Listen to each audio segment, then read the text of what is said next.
အားလုံးပဲမင်္ဂလာပါဗျဒီနေ့တော့ပဲထမင်းလေးချက်စားကျင်တာနဲ့ပဲထမင်းလေးချက်စားပါတယ်ပဲထမင်းရဲ့ပြီးတော့ကြက်သားချက်လေးရဲ့ပြီးရင်တရသီးတုပ်လေးရဲ့ပြီးတော့ငရုတ်သီးကြော်ထောင်းလေးရဲ့ထမင်းဝိုင်းလေးပြင်ပြီးတော့ထမင်းဆွဲပါမယ်အဲ့အတွက်ပဲထမင်းလေးချက်ဖို့အတွက်စံချင်းခွက်လေးနဲ့တစ်ခွက်ခွဲလောက်ကိုစံလေးကိုကျွန်တော်ထည့်ပါတယ်ပြီးရင်ပဲလေးရလေးမပဲလေးပါအခွန်လေးချွတ်ထားတယ်ပေါ့နော်အဲ့ဒါကတော့တပူးမပြည့်တပြည့်လောက်ထည့်ပါတယ်ပြီးတော့တမအောင်မှွေပါမယ်ပြီးရင်တော့ဆန်လေးစီးပါမယ်ရေလေးထည့်ပြီးတော့ဆန်ရည်ပဲရည်ကိုတစ်ခါလေးရောပြီးတော့စီးပါမယ်ပဲရတော့နူးလွယ်ပါတယ်မပဲလေးအခွန်ချွတ်ထားတာပါပြီးရင်တော့ရေလေးတိုင်းစချိန်ပြီးတော့ပေါင်းလေးနဲ့ထမင်းဦးတည်ပါမယ်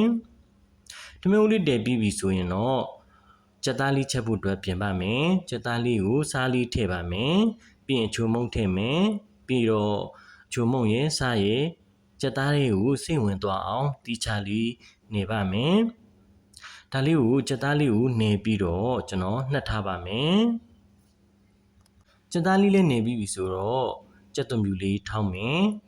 ကြက်သွန်ပြူလေးနှက်အောင်ထောင်းမယ်ပြီးတော့ကြက်သွန်နီလေးလည်းထည့်မယ်ကြက်သွန်နီလေးလည်းအတော်တန်ညက်အောင်ထောင်းပါမယ်ထောင်းပြီးရင်တော့စနွင်းမုံလေးထည့်ပါမယ်စနွင်းမုံလေးထည့်တယ်ပြီးရင်တော့အယောင်တင်မုံလေးထည့်ပါတယ်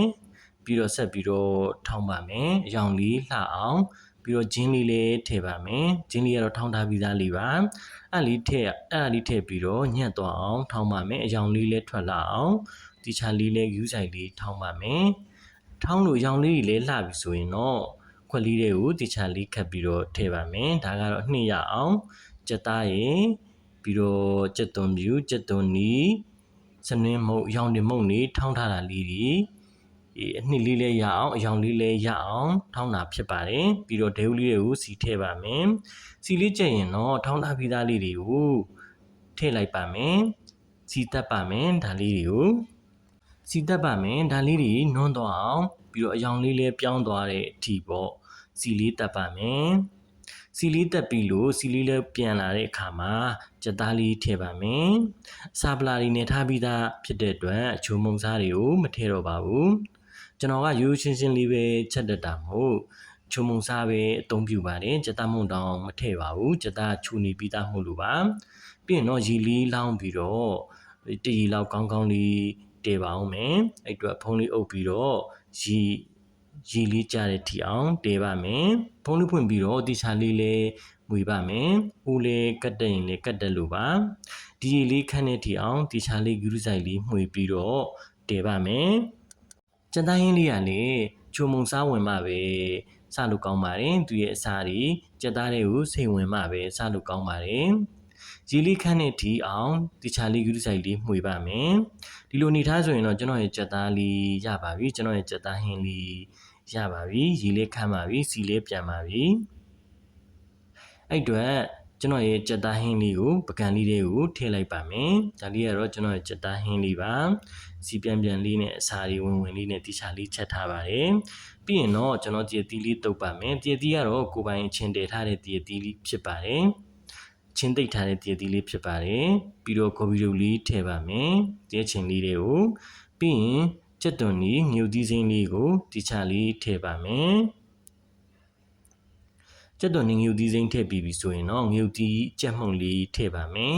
အယောင်လေးလည်းလှအောင်ပြီးတော့စားထည့်ပါမယ်ပြီးရင်အချိုမုံလေးထည့်ပါမယ်ပြီးတော့စီလေးအနည်းငယ်ထည့်ပြီးတော့နှမ်းစားအောင်တီချာလေးမွေပါမယ်တီချာလေးနှမ်းစားအောင်တီချာလေးမှွေပါမယ်မှွေလို့ပြီးရင်တော့ကျွန်တော်ပကံလေးတွေကိုပြောင်းပြီးတော့ထည့်လိုက်ပါမယ်ဒါတော့ကျွန်တော်ရဲ့ကြက်သီးတုပ်လေးရပါပြီစလို့လေကောင်းပါတယ်ကိုပိုင်တုပ်တဲ့အတွက်ကိုပိုင်လုတ်တဲ့အတွက်ကြောင့်ကျမကြီးနဲ့လည်းညီညွတ်ပါတယ်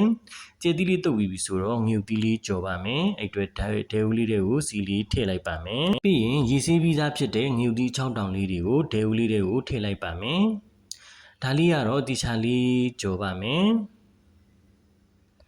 မဲလည်းမသွားအောင်တီချာလေးဂရုစိုက်လေးကြော်ပါမယ်ကြော်လို့ပြီးပြီဆိုရင်တော့မြုပ်စုံလေးတွေကိုမြုပ်သီးတောင်လေးတွေထည့်လိုက်ပါမယ်ပြီးတော့တီချာလေးညအောင်ဂရုစိုက်လေးကျွန်တော်ထောင်းပါမယ်ငရုတ်သီးကိုကြော်ပြီးတော့ထောင်းတဲ့အခါမှာပူပြီးတော့စားလို့ကောင်းပါတယ်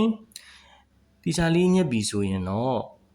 စားတွေအချိုမုံတွေကိုထည့်ပါမယ်ငြူကြီးစားတောင်းဖြစ်တဲ့အတွက်စားလေးထည့်ပါမယ်ဒါတော့ကျွန်တော်စားထည့်ပါတယ်စားထည့်ပြီးတော့အချိုမုံလေးထည့်ပါမယ်ပြီးရင်တော့တီချာလေးဆက်ပြီးတော့ထောင်းပါမယ်ငြူကြီးတောင်းလေးနဲ့စားတွေအချိုမုံတွေနှမ်းစအောင်တီချာလေးထောင်းပါမယ်ထောင်းပြီးရင်တော့ပကံလေးတွေကိုတီချာလေးထည့်လိုက်ပါမယ်ဒါတော့ကျွန်တော်ရဲ့ငြူကြီးတောင်းလေးပေါ့နော်ငြူကြီးစားတောင်းလေးရပါပြီအဲ့အတွက်ပကံလေးတွေကိုထည့်ထားပါတယ်ပြီးရင်တော့စီလေးနဲ့ငယ်ကျွန်တော်ဆန်းထားတာပဲဖြစ်ပါတယ်ဒါကတော့ကျွန်တော်ရဲ့ပေထမင်းလေးရတဲ့အနေထားပါမပဲလေးနဲ့လှုပ်ထားတဲ့အတွက်ကြောင့်နူးနူးအီလေးဖြစ်ပါတယ်ပေလေးကအလွယ်တကူပဲနူးပါတယ်ဒါတော့ကျွန်တော်ရဲ့ပေထမင်းလေးဖြစ်ပါတယ်ပြီးရင်တော့ပေထမင်းလေးနဲ့လိုက်တဲ့ငြူသီးတောင်းရဲ့ပြီးတော့တရက်ချင်တုပ်ရဲ့ပြီးရင်ကြက်သားချက်လေးရဲ့ကျွန်တော်ပြင်ဆင်ထားတာဖြစ်ပါတယ်ဒါလေးတွေကိုတီချာလေးကျူးဆိုင်လေးပြင်ဆင်ထားတာပဲဖြစ်ပါတယ်။တစ်ခါတလေလှုပ်ရှားတဲ့အခါမှာပို့ပြီးတော့ထမင်းမိန်စီပါတယ်။စားလို့လည်းကောင်းပါတယ်။ဒါလေးကတော့ကျွန်တော်ရဲ့ကြက်သားဟင်းလေးပါ။ကြက်သားဟင်းလေးနှက်ထားတာပဲဖြစ်ပါတယ်။ဒါတော့ကိုပိုင်းတရတီးတုပ်လေးပါ။ဒါတော့ငှူသီးကြော်တောင်းလေးစားတောင်းလေးပါ။ဒါတော့ထမင်းပဲထမင်းလေးပေါ့နော်။ပြီးရင်ကြက်သားဟင်းလေးကိုပဲထမင်းလေးတွေကိုထည့်ပါမယ်။ပြီးရင်တော့တရက်ချင်းလေးကိုထမင်းကွက်လေးတွေကိုတီချာလေးထည့်ပါမယ်။ဒါပြီးရင်တော့ငြူသီးကွက်လေးကိုငြူသီးတောင်းလေးကိုပကံလေးတွေကိုထည့်ပါမယ်။ပဲထမင်းပကံလေးတွေကိုထည့်ပါမယ်။ဒါလေးကတော့ပဲထမင်းလေးပေါ့နော်။နူးနူးအီလေးပါအရသာလေးရှိပါတယ်။အဲ့အတွက်ကျွန်တော်ထမင်းစားပါတော့မယ်။ထမင်းစားကြပါအောင်လို့ဖိတ်ခေါ်ပါတယ်။ကြက်သားဟင်းလေးကလည်းနူးနူးအီလေးစားလို့ကောင်းတယ်လို့တရက်ချင်းတုပ်လေးကလည်းအချင်းနိုင်နိုင်လေးနဲ့ရန်ကုန်မှာလေးစားလို့ကောင်းပါတယ်ပြီးတော့ငြူကြီးစားတောင်းလေးလည်းပါတဲ့အတွက်ကြောင့်ချိုငံချင်ဆက်ရန်ကုန်မှာလိုက်ဖက်ပါတယ်ရန်ကုန်မှာလေးစားလို့ကောင်းပါတယ်ခုကတော့ကျွန်တော်ထမင်းဆွဲပါပြီ